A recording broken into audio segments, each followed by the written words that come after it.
por que mesmo eu escolhi medicina? Para cuidar das pessoas, não foi? Sim, claro. Mas é muita coisa. Não vai sobrar tempo para mais nada? Não precisa mais ser assim. Você vai ver. A Afya é o maior hub de educação e soluções digitais para médicos. Acompanhamos toda a sua jornada, do sonho à formação, da formação à prática, da prática à realização. Afya, viva o melhor da medicina. Olá pessoal, prazer estar com vocês de novo. Eu sou Rodrigo Caetano, editor da Exame. Este é o ISG Summit, no mês do ESG aqui na Exame. E hoje eu tenho o prazer de falar sobre um assunto que particularmente eu acho muito importante e interessante, que é o que nós chamamos aqui de infraestrutura cidadã. Esse nome surgiu até para a gente explicar melhor o impacto que a área de saneamento tem na vida das pessoas e também na economia do país. E eu recebo para conversar o Gerson Kelman, que é conselheiro aqui de uma série de empresas, já é um nome muito conhecido na área, e conselheiro da Evolts, né? Iguar, Horizon, tem um currículo vasto aí, né, Gerson? Sou agora conselheiro dessas três empresas. Mas antes estive na Sabesp e também estive na Agência Nacional de Águas.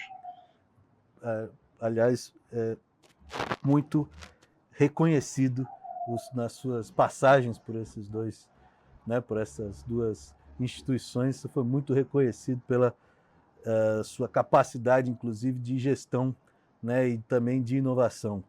E é interessante ver, neste momento em que, de repente, o saneamento, que era aquela coisa que não dava voto, que era aquela coisa que ninguém prestava atenção, virou, né, a menina dos olhos de políticos, de empresários, de investidores e de investidores lá fora. Como é que você está enxergando esse momento, tendo em vista aí toda a sua trajetória no setor? Não, vejo muito positivamente. Quer dizer, depois do novo marco legal do saneamento 2020, toda a discussão que a lei, né, a modernização da lei de saneamento trouxe para o país, como você explicou, Rodrigo, o assunto virar o que era cano enterrado, que não dava voto, ninguém dava bola, virar um tema de discussão e de atenção popular é muito positivo. Quer dizer, estou animado no sentido de que esse setor, como você explicou, meio esquecido da infraestrutura, né? Você compara, por exemplo, o setor de energia elétrica. O setor de energia elétrica, que eu também militei na minha carreira, 99%, ou mais, 99,9% dos brasileiros têm acesso à eletricidade, né? Quando você vai para o setor de saneamento, não é nada disso. Você tem famílias de brasileiros sem acesso à água e muito mais, metade, grosso modo, não está um serviço completo de coleta e tratamento de esgoto. Para não falar de dois ainda setores, quando a gente fala de saneamento, a gente sempre pensa em água e esgoto. Mas também faz parte do saneamento, drenagem, temos aqui o episódio do Rio Grande do Sul, né, e resíduo sólido, também, que nós temos ainda muitos lixões no país, ainda tem. Quer dizer, os desafios na infraestrutura, no setor de saneamento, lato sensu, os quatro, água, esgoto, drenagem, resíduos sólidos, são enormes, muita coisa a ser feita e ser mantida. Talvez o desafio que nós temos no setor de infraestrutura geral no país é que há muita... na hora de inaugurar, a classe política tem interesse. Na hora de alocar recursos para manter, para ficar funcionando, o interesse diminui. Então, um pouco... eu estou usando essa oportunidade para alertar quem nos estiver vendo que, olha, tão importante quanto fazer é manter. Sim. E interessante a comparação com o setor elétrico, né, que o Brasil realmente tem a universalização praticamente toda, né? Apenas um estado não está no sistema interligado, né? Isso, mas já está em Roraima, mas já está no processo, né? E de qualquer forma, quer dizer, é um setor que você tem, que é muito estratégico, né? Inclusive economicamente, E, enfim, nos trouxe problemas em função do meio ambiente, né? Com as crises, né, na hidrelétrica, mas hoje é um setor super estratégico, inclusive em relação à energia renovável. Aí quando você pega o saneamento, está muito longe de universalizar, né? Mas o marco, agora você tem essa meta de fazer até 2030, não é isso? 2033, 2033. e em casos excepcionais até 2040. Sabe, Rodrigo, eu sempre digo, eu tenho um pouco da lei de saneamento, talvez o único ponto que eu tenho um pouco de dúvida é com relação a essa meta. Porque você tem que, o poder público, ao fixar a meta, fixou na lei, tem que também, de outro lado, dar as condições para que a meta seja alcançada, né? Eu achei a meta um pouco ousada. Eu torço para que dê certo, é claro, mas acho a meta um pouco ousada. 2033, ou em casos excepcionais, 2040, é uma meta ousada. Eu até brinco que se alguém chegar para mim e disser assim, olha, vai correr a maratona de 40 quilômetros, sei lá, eu sento na frente da televisão, pego uma cerveja e não vou nem me mexer. Mas se falar, olha, vai correr devagarzinho, 5, 10 quilômetros, aí eu faço a tentativa. Então, é preciso que as metas sejam compatíveis com os meios de alcançá-las, né? E achei colocar isso na lei ousado. Estou torcendo que dê certo, mas um pouco ousado, porque nós estamos ainda muito atrasados. É isso que é interessante de analisar, porque às vezes a meta, ela é claro que eu também gostaria de correr uma maratona, mas eu não corri nem 1 quilômetro ainda, né? Então, assim, mas aí você tem que tentar balancear essa expectativa com a realidade do que você consegue fazer, né? E o que a gente consegue fazer hoje? Não, muita coisa. Você vê que eu falei anteriormente na questão de... Bom, primeiro vamos ver. O novo marco legal vai fazer ainda 4 anos. Quer dizer, é muito recente. Essas engrenagens de governança são vagarosas. Essencialmente, se eu tivesse que resumir o marco assim, numa palavra, ele permite a participação, dá melhores condições, não permite, dá melhores condições à participação da iniciativa privada como concessionária de serviço de saneamento, isso, e também estimula que o serviço seja prestado numa escala que dê ganho de escala, quer dizer, que não seja fragmentado só na escala municipal, pode ser na escala municipal, mas incentiva que seja numa escala regional, o que faz sentido, vamos dizer, sob o ponto de vista econômico, de eficiência, etc. E o que a gente vê aqui nesse período inicial do marco, muita coisa avançou já. Eu moro no Rio de Janeiro e moro em Copacabana, né? Só para dar um exemplo, não vou dar o exemplo da empresa que eu sou conselheiro, seria inapropriado. Vou dar o exemplo da empresa que presta serviço onde eu moro, que não é a empresa que eu sou conselheiro. Essa aqui, em Copacabana, tem um interceptor debaixo, né? Quem conhece na Avenida Atlântica, em frente à Praia de Copacabana, um interceptor que vivia transbordando, porque não tinha sido mantido. Então, só uma coisa simples, só sair de uma situação de não manutenção para manutenção adequada, já resultou em praias muito mais limpas do que eram há pouco tempo. Isso não foi feito investimento, não teve capex, foi só manutenção. E agora está sendo feito um grande capex. Aqui no Rio, eu tenho... Bom, onde está sendo feita, digamos, investimentos vultosos em infraestrutura, quer dizer, estações de tratamento de água, estações de esgotos, elevatórias, uma coisa que é pouco compreendida, coleta em tempo seco, quer dizer, interceptar a rede de drenagem que, em tempo seco, quando não está chovendo, joga esgoto nos rios, interceptar isso para levar para a estação de tratamento, tudo isso melhora enormemente. Outro dia eu li uma reportagem super assim, bacana, né? Mostrando que Araruama, que poucos anos atrás não se podia, era uma lagoa extremamente poluída, Hoje é uma espécie de, sei lá, de paraíso natural e turístico, né? Então, está melhorando. Porque, por exemplo, eu até dando um exemplo aqui de São Paulo também, uma empresa que você conhece, que é a Sabesp, né? Muito se falava de despoluição dos rios Pinheiros e Tietê, e hoje houve um projeto ali no Pinheiros e, de fato, se reduziu consideravelmente a poluição. Ainda não dá para mergulhar, mas se reduziu consideravelmente. Mas isso passou muito por o saneamento aqui na Grande São Paulo, né? Porque, pelo menos a informação que eu tenho há algum tempo, é que boa parte da poluição que chegava no Rio não vinha de São Paulo especificamente, porque a Sabesp já tem um nível alto, vinha de fora, né? Então há uma certa... Vem de Guarulhos, essencialmente muito de Guarulhos. Guarulhos, exatamente. Então, quer dizer, não só de Guarulhos, mas muito de Guarulhos. Sim. E, quer dizer, ali que não era a Sabesp. Não era a Sabesp, exatamente. Não era agora a Sabesp. Agora Já se resolveu, quer dizer, com isso, e aí bem que você trouxe.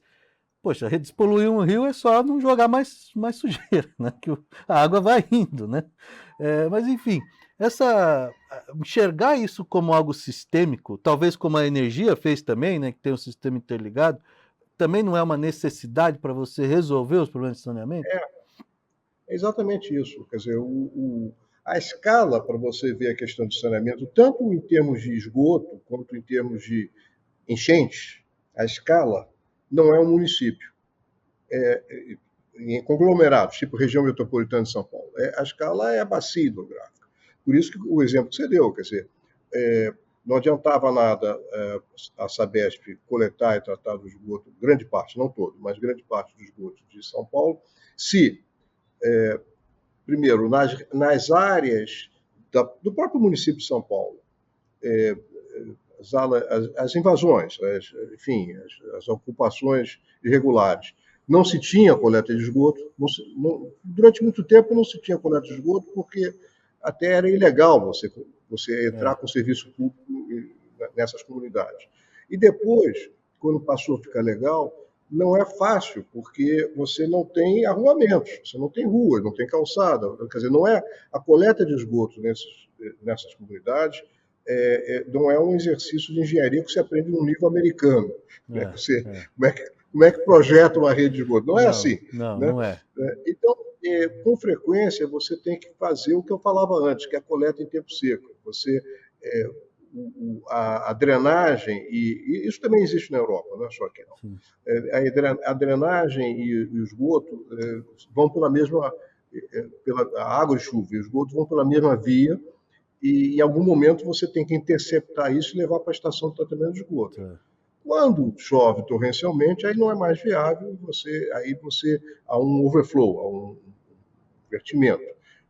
Mas isso foi feito em São Paulo, por isso que melhorou muito, né?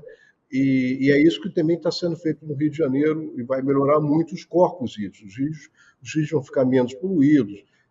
Aqui no Rio, a Baía de Guanabara vai ficar melhor, o sistema lagunar da Barra da Tijuca vai ficar melhor. Enfim, nós estamos num gradiente positivo do saneamento.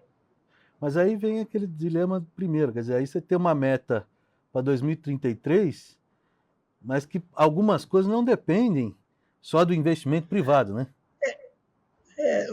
Bom, o que você precisa ter, um pouco esse marco legal trouxe, é o seguinte: durante muito tempo a gente discutiu se serviço público, tipo saneamento, pode ser feito por empresa privada, né? Uma discussão de natureza ideológica. Sim. Há argumentos favoráveis e contra. Essa discussão entre nós no Brasil hoje, na situação fiscal que estamos, é uma discussão ociosa, porque o Estado brasileiro não tem recursos, todo mundo sabe, qualquer um que acompanha a situação das finanças públicas, sabe que o Estado brasileiro não tem recursos para bancar todo o investimento em infraestrutura que é necessário para as redes de coleta de esgoto, para estações elevatórias, para estações de tratamento, enfim, tudo isso, para acabar com os lixões, É muito investimento, é alguma coisa da ordem de enfim, quase R$1 trilhão, uma coisa assim, fora de possibilidade. Então, o que esse marco legal fez foi dizer o seguinte: olha, a empresa de saneamento, primeiro, governadores que quiserem privatizar ou fazer parceria público-privada com as empresas privadas, nas suas empresas públicas, podem. Quer dizer, privatizar empresas públicas, isso no passado não era viável. Se o governador que quisesse privatizar a sua empresa, os contratos que ele tinha com os municípios evaporavam, então a empresa não valia nada. Sim. Então, na prática, era impossível privatizar uma empresa estatal, tipo o SEDAI, por exemplo. O SEDAI do Rio de Janeiro, aliás, não foi, o exemplo está ruim, porque não foi o caso da SEDAI, mas o que aconteceu em Alagoas, né? Isso não era possível. Então, a lei permitiu isso, então já há interesse interesse de quem? De investidores que têm interesse no longo prazo. Quer dizer, não é quem vai entrar e sair de um negócio a curto prazo, é quem está interessado em ficar 20, 30 anos num negócio que é seguro, que é típico um negócio que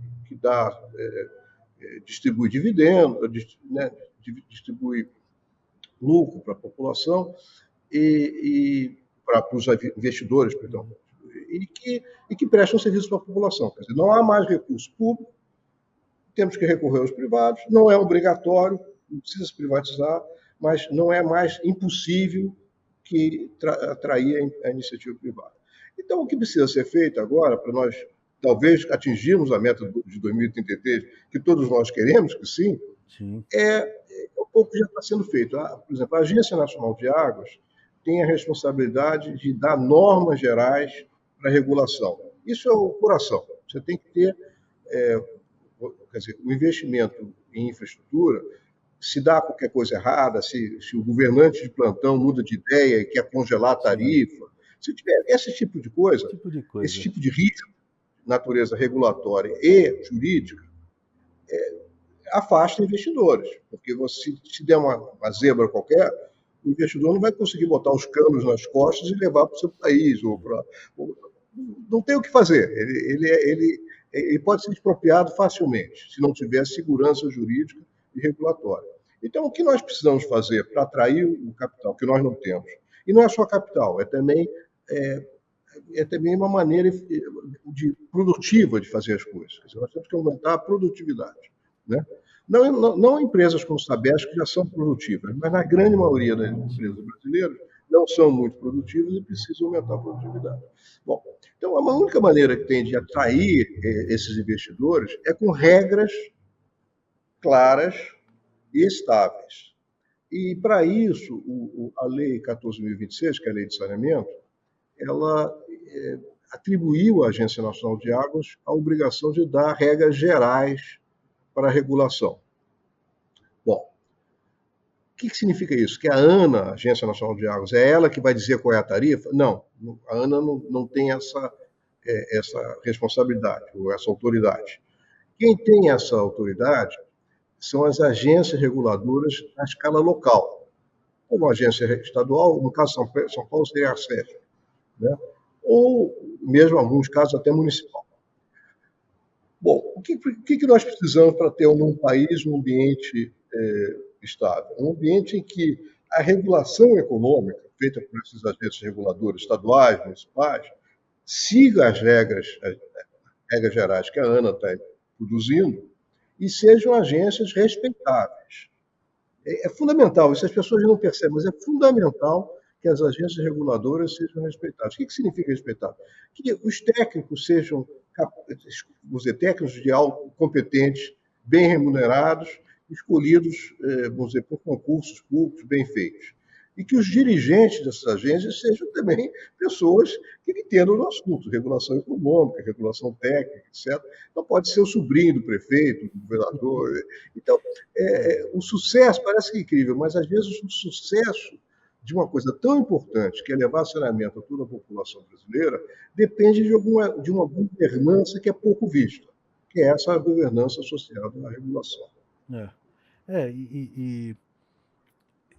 Eu acho isso, essa questão dos técnicos especialmente, porque e até eu queria entrar na questão das mudanças climáticas, porque a gente viu agora no Rio Grande do Sul a tragédia que aconteceu. Claro que não somos levianos de achar que isso foi um problema do saneamento, não é isso. Mas me parece que na cadeia de decisões, me parece que faltou um pouco de técnicos ali, né? Para talvez embasarem melhor decisões que não são tão fáceis de tomar e às vezes até são contra-intuitivas, né? Olha, eu acho que o caso do Rio Grande do Sul é um bom caso para a gente entender algumas coisas assim que na imprensa ficam meio misturadas. Sim. Então, deixa eu tentar começar assim com o que cabe ao município. O que cabe ao município, na escala do município, é a microdrenagem. E a microdrenagem é um meio patinho feio no município. Se você for com quase todos os municípios brasileiros, não tem recursos bem alocados, seja para fazer obras de galerias, que são as tubulações que captam a água de chuva e levam para os rios, né? Seja para manter, muito menos para manter, né?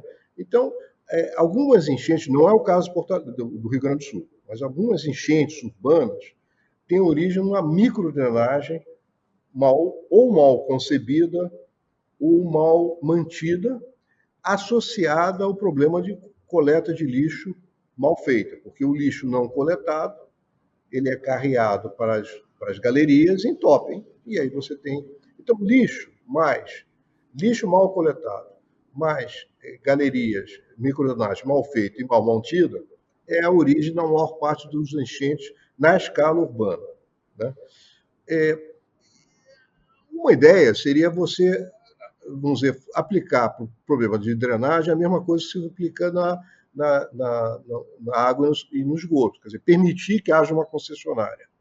Não é simples, aí tem um problema de governança que não é muito simples de resolver, porque quando você recebe água na sua casa, o beneficiário é você e sua família, o benefício de natureza individual, digamos, ou familiar. Agora, o controle de enchentes é um serviço que beneficia a coletividade. E é tipicamente algo que é pago não por tarifa, e sim por taxa ou por imposto. Então, você ter uma empresa de saneamento prestando serviço, vamos dizer, concessionária do serviço de drenagem, não é muito simples, seria mais eficaz, além de que, se tiver alguma coisa que dê errado, porque sempre pode ter uma chuva terrível, que vença, mesmo que esteja bem, não tenha o lixo todo coletado, a drenagem, microdrenagem bem projetada e bem mantida, ainda assim, cidades que têm essas características, às vezes enchem, porque vem uma precipitação excepcional e enche.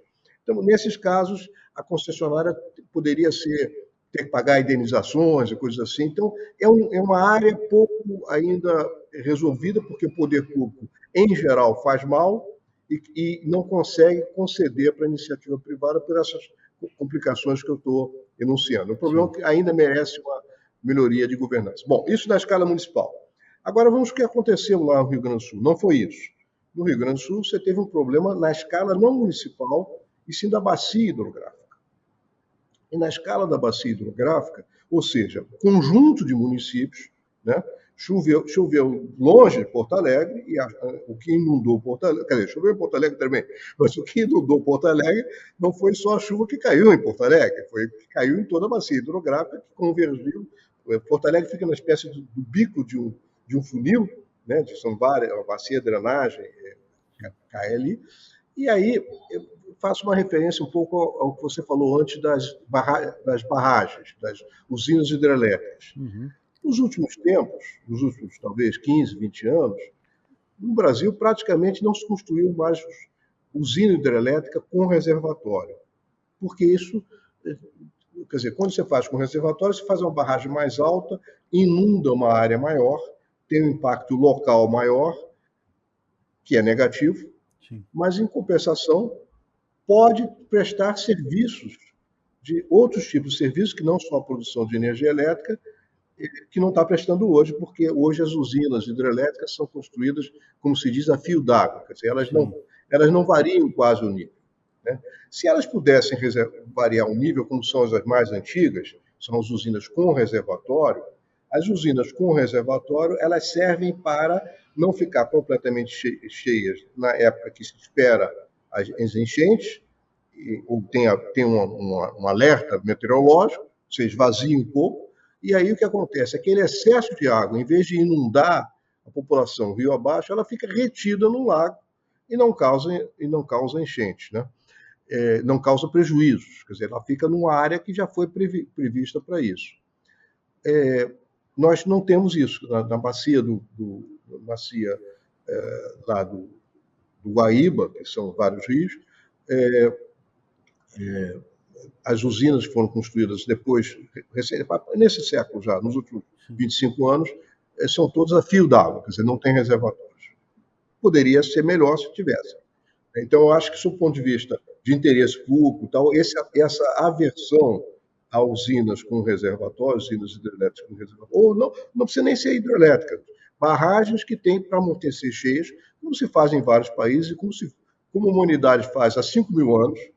Isso tem que ser revisto e ver, olha, talvez valha a pena, vamos procurar locais onde se possa construir essas estruturas para segurar a enchente.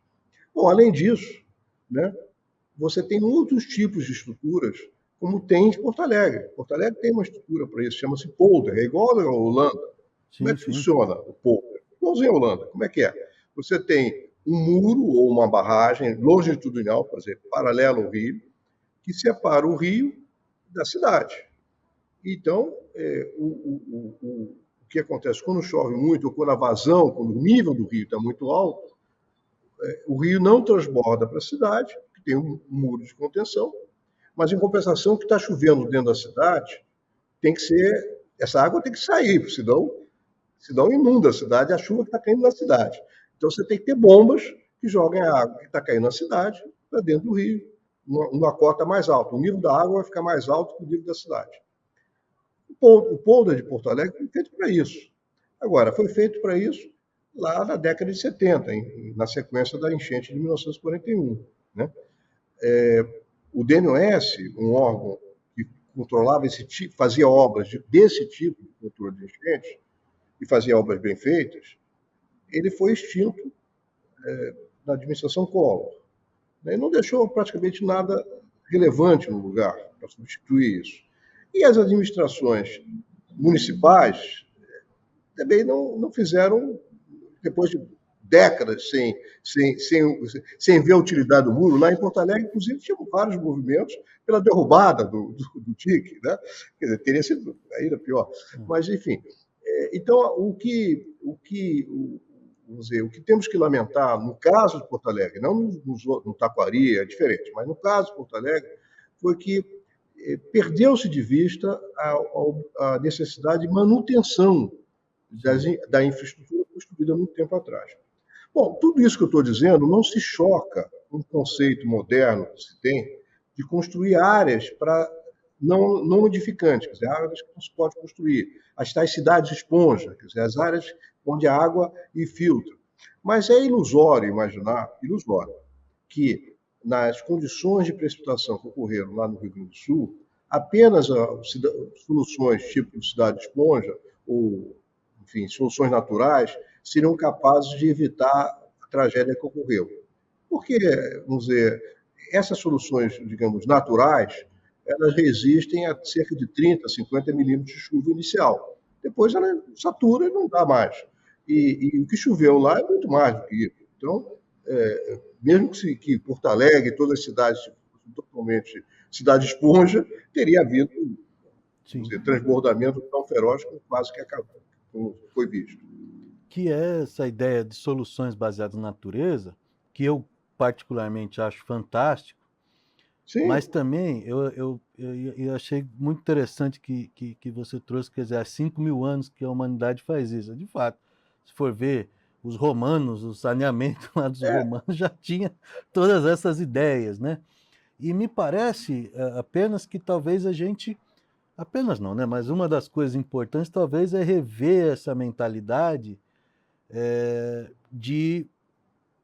perfeito, né? De, poxa, vamos fazer, mas não vamos manter, né? Mas rever essa mentalidade, porque assim, poxa, a gente tinha que ter olhado mais, aí vem o meu ponto, né? Olhado mais para os técnicos que falavam, olha, vai chover. Olhado mais para os especialistas, falavam, olha, precisamos renovar aqui esse dique, né? Precisamos renovar as bombas, né? Depois a bomba lá está tudo parado. Então, quer dizer, mudar essa mentalidade, enxergar o problema como sistêmico e que nós vamos ter mudanças em relação às mudanças climáticas, queira ou não queira, né? Eu não quero falar mal dos gaúchos, não. Porque, por exemplo, aqui de no Rio de maneira Janeiro. nenhuma. Nós estamos geral, Brasil. Do geral, Só para dar um exemplo. Aqui no Rio de Janeiro, eu quando era jovem, eu era diretor técnico de uma instituição que já não existe mais, que nem a UNDNS, que era a Serla, que cuidava de enchentes no Rio de Janeiro. E nós fizemos muitas obras com dinheiro, com recursos do Banco Mundial, fizemos muitas obras na Baixada Fluminense, que é uma região pobre do Rio de Janeiro, né? Baixada Fluminense.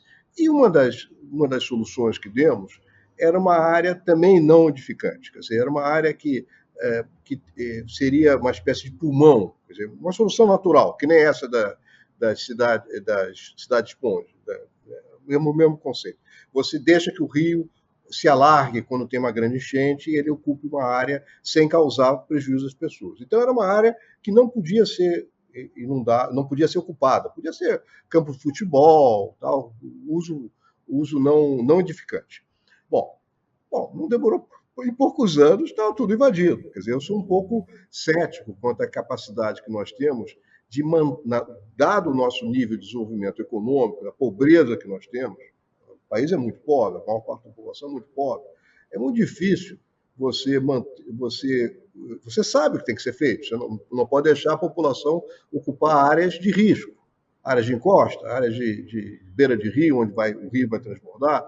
Mas é fácil dizer isso. Na prática, você está lá, você manter a população que não tem onde morar, e que esses fenômenos são raros. Se o rio transbordasse todo mês, ninguém ia viver ali. Mas ele transborda a cada 20 anos, a cada 30 anos. Então, aí as pessoas nem sabem e vão morar ali.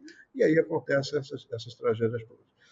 Agora, no caso do Rio Grande do Sul, também, foi tão grande, vamos dizer, a tragédia tão intensa, que eu tenho certeza que os gaúchos, que são muito capazes, não vão repetir, vamos dizer, não vão reconstruir exatamente como era antes, porque se fizer tudo como era antes, uma nova tragédia virá nova frente. Quer dizer, então não é possível construir a ponte na mesma cota, no mesmo lugar que a ponte foi levada. Tem que ser uma ponte mais elevada, em outro lugar. Tal. E tem áreas, apesar da experiência da Baixada Fluminense, que foi totalmente invadida, até com autorização do poder público local. Apesar disso, tem áreas na bacia do Taquari que a inundação chegou a 20 metros, lâminas d'água de 20 metros, que não pode ser construída mesmo, quer dizer, não dá. Quer dizer, em outros lugares, se a cota de inundação for menor, talvez se possa construir com pilotis, aí tem que zonear isso, quais são as áreas mas não dá para construir como era antes. Eu acho que tem que ser diferente, e acho que os gaúchos estão bem conscientes disso. Sim, e eu acho importante trazer essa questão, porque, primeiro, e foi colocado muito bem no início, a questão ideológica, né? Quer dizer, você passa, eu lembro, eu cobri muito isso, a questão das barragens, muito em função de projetos na Amazônia que gerariam um impacto muito grande, né? E aí eu acho que a discussão válida, né? Mas a Amazônia é uma realidade e o Rio Grande do Sul é uma realidade completamente diferente, né? Então, eu nem sei se teria, viu, Rodrigo? Eu nem sei se eu não estudei, vamos dizer, o caso específico para saber se teriam volumes, se poderia ter barragens de contenção de enchente, né? Mas isso tem que ser estudado. E na realidade, nós nunca, desde sempre, desde a década de 30 do século passado, nós nunca olhamos a bacia hidrográfica sob o ponto de vista de uso múltiplo, né? Tá. Então, quer dizer, uso múltiplo significa produção de energia elétrica, controle de enchente, navegação, né? E recreação também, enfim, o uso múltiplo. Então, em alguns locais, se não fosse favorável à produção de energia elétrica, mas fosse para controle de enchente, por exemplo, não foi feito. Poderia ter sido feito, né? Você vê aqui na década de 30, quando o Brasil começou a desenvolver, entender o potencial hidrelétrico, os Estados Unidos estavam no Deal Deal.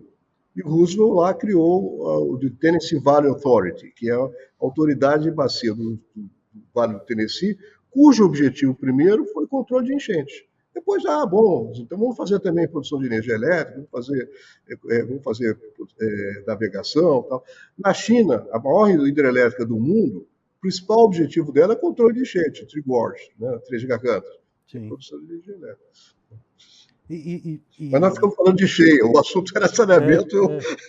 Não, mas eu acho interessante, porque nós chegamos num ponto, a gente já está meio estourado de tempo aqui, viu? Mas que o papo está bom, a gente vai falando. Mas acho que chegou numa situação da conversa que é interessante, porque o painel fala de infraestrutura cidadã, ou seja, o benefício, nós estamos aqui tratando uma série de questões sociais, que poxa, a pessoa precisa ter onde morar, a pessoa precisa ter saneamento, isso é bom para a economia. E aí, é claro, que você colocou muito bem, quer dizer, poxa, numa situação que a pessoa não tem onde morar e vai acontecer uma enchente a cada 30 anos, como é que você toma essa decisão de não, aqui você não pode ficar? É difícil, é uma decisão, é um dilema social. Ao mesmo tempo, quer dizer, por isso que eu acho que essa discussão ela tem que ser tratada num meio assim, em que a gente possa debater as ideias, as inovações e as soluções, e não a ideologia atrás disso aí. Na mesma linha, talvez a gente possa também falar do outro problema do país, lixão, né? Também está tudo ligado. Porque se você tem lixão, chove, eu já falei, o lixo vem, top e tal. Então, isso daí nós precisamos, já tínhamos metas de ter terminado os lixões em 2014, temos que retomar. A coisa interessante agora é que começa os aterros sanitários começam a ter uma ligação com energia também.